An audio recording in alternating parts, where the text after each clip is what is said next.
तो मैं पूछना चाहता हूं कि जैसे ही आपकी सरकार आएगी, आपकी सरकार का इसके बारे में क्या विचार है कि सी और डी ग्रुप की जो भर्ती है सिर्फ एक जैसे कहते हैं कि लॉलीपॉप के तरीके से दिखा दिया जाता है, युवा तैयारी करते हैं परंतु उनकी भर्ती पूरी नहीं हो पाती है, तो इसके बारे में आपके क्या विचार? ये बहुत ही अच्छा सवाल आपने पूछा कि हम भर्तियों को लेकर क्या करेंगे हरियाणा में। वैसे तो विधिवत तरीके से हम अपने घोषणा पत्र में, जो प्रदेश सरकार का घोषणा पत्र है, हम अपना भर्ती विधान, कांग्रेस की जब सरकार आएगी तो उसका भर्ती विधान की हम विधिवत घोषणा करेंगे। लेकिन आज मैं पहली बार प्रेस के साथियों के लिए भी, जो कांग्रेस की सरकार हरियाणा में जब बनेगी तो हमारा भर्ती विधान की क्या मुख्य केंद्र बिंदु रहेंगे, आपके सामने उनको रखना चाहता हूँ। मुख्य हमारा उद्देश्य है कि पक्की भर्ती हो, पारदर्शी भर्ती हो, समयबद्ध भर्ती हो और व्यापक भर्ती हो, जिसमें पहला कि हरियाणा में जो पद समाप्त किए गए हैं, खाली पड़े हैं 2 से 2.5 लाख पद, तुरंत उनकी भर्ती, पक्की भर्ती निकाली जाएगी। दूसरा, टाइम बाउंड भर्तियों के लिए हर भर्ती के लिए एक अलग ओएसडी की नियुक्ति होगी और किसी भी भर्ती की परीक्षा या रिजल्ट एक दिन भी लेट अगर होगा तो उस ओएसडी की छुट्टी होगी। तो ये हम स्पष्ट रूप से करेंगे।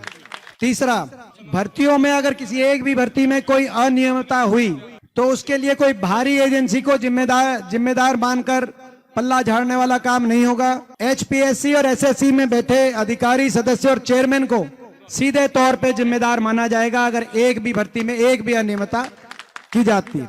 हर एक भर्ती के फॉर्म के साथ पूरा कैलेंडर भी जारी किया जाएगा।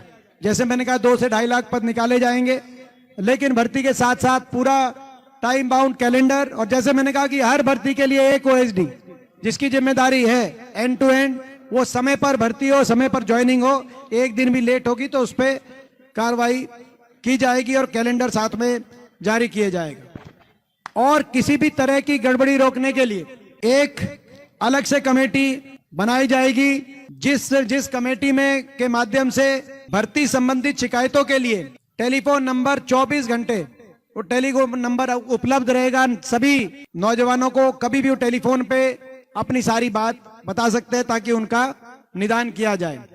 इसके साथ साथ जो ग्रुप सी और डी में जो इंटरव्यू समाप्त हुए हैं उनका उसकी शुरुआत हमारे समय ही में हुई थी।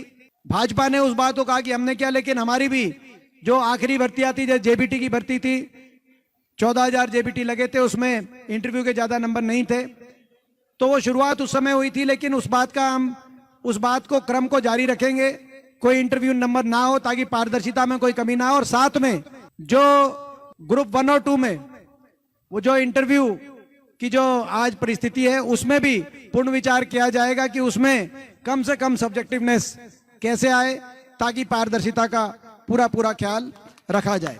और किसी अन्य भर्ती से किसी अन्य भर्ती के प्रश्न अगर दूसरी भर्ती के एग्जामिनेशन में रिपीट किए जाते हैं तो उसको भी पेपर लीक की श्रेणी में माना जाएगा। ये भी हमारा जो एक पॉइंट है। इसी रूप से किसी भी भर्ती का पेपर लीक होने पर एजेंसी के साथ साथ सेक्रेटरी से लेकर पूरे कमीशन की जो है जिम्मेदारी भी होगी और जांच भी होगी, ये भी हम साथ साथ कहना चाहते हैं। और दोबारा पेपर लीक या भर्ती गड़बड़ी होने सूरत पे पूरे भर्ती कमीशन को बर्खास्त करके पुनर्गठित करने का काम हमारी सरकार करेगी। तो आप कहने का मतलब कि पूरे देश के अंदर इस प्रकार का हम भर्ती विधान बनाना चाहते हैं जो पूरे देश में पारदर्शिता के लिए हमारी भर्ती हरियाणा की मानी जाए, समयबद्ध भर्तियों के लिए, क्योंकि चक्कर कटाकर 5 साल तक ये जो सीटी वाली बात 5 साल तक घुमा कर और उसके बाद जो है बेरोजगारी, क्योंकि 5 साल तक नौजवान इंतजार नहीं कर सकता।